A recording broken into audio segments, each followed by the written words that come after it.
دو چار دن قبل فیصل آباد کے عظیم دینی ادارے دارالقرآن میں ایک واقعہ پیش آیا جس کے اندر ادب، محبت اور اخلاق کا بھرپور مظاہرہ تھا، لیکن کچھ نااہل اور جاہل لوگوں نے اس کو بہت بڑا ایشو بنا لیا ہے۔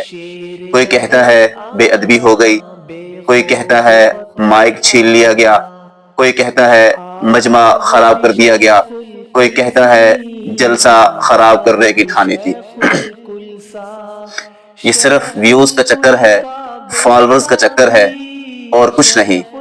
حقیقت یہ ہے، واقعہ یہ ہے کہ قاری حنیف جلندری دامت برکاتہ العالیہ بیان فرما رہے تھے، اتنی دیر میں مولانا طارق جمیل صاحب دامت برکاتہ العالیہ تشریف لائے، ساتھ بیٹھے اور دست بستہ عرض کیا کہ قاری صاحب، میرے بڑے بھائی، مجھے سفر درپیش ہے، مجھے ابھی اسلام آباد جانا ہے، اگر آپ مناسب سمجھیں تو تھوڑا وقت مجھے اپنا دے دیں، پھر آپ بیان کر لیجئے گا۔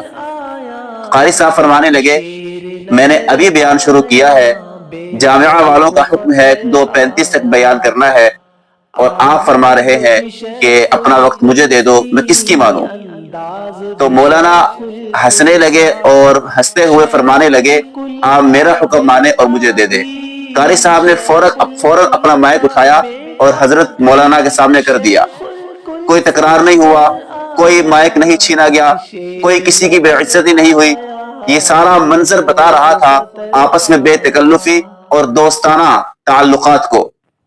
اور جب بیان ختم کرنے لگے تو صراحتاً ویڈیو نیٹ پر موجود ہے، مولانا نے پھر ہاتھ باندھے اور کہا، قاری صاحب، میں نے آپ کا وقت لیا، معافی چاہتا ہوں، لیجیے اب آپ شروع کیجیے۔ اتنی سی بات تھی اور قصہ ختم۔ عجیب لوگ ہیں، تبصرہ کرنے والے بھی عجیب ہوتے ہیں۔ اصل اس واقعہ کا قصور نہیں ہے، مسئلہ لوگوں کا ہے، خاص کر ان لوگوں کا جو علماء پر تبصرہ کرنا اپنا فرض منصبی سمجھتے ہیں، علماء کے خلاف گالیاں بکنا زندگی کا، اپنی زندگی کا جزو لازم سمجھتے ہیں، اور جب تک علماء کے خلاف بکے نہیں، کھانا ہضم نہیں ہوتا۔ کوئی کہہ رہا ہے مولانا نے توہین کر دی، کوئی کہہ رہا ہے مولانا نے مائک چھین لیا، مجمع خراب کر دیا۔ ارے کہاں مجمع خراب ہوا، کہاں مائک چھینا، کہاں توہین کر دی؟ یہ آپس میں تعلقات، دوستانہ تعلقات تھے جو آپس کی محبت کو ظاہر کر رہے تھے۔ افسوس، ایسا تبصرہ بھی عام طور پر وہ لوگ کرتے ہیں جن کو شاید غسل کے فرائض بھی نہ آتے ہوں، جن کو گھر سے دوسری دفعہ سالن بھی نہ ملتا ہو۔ آپ بیٹھتے ہیں علماء پر تبصرہ کرنے کے لیے۔ خدا را میرے ملک میں انتشار کو نہ پھیلائے، میرا ملک انتشار کا متحمل نہیں ہے۔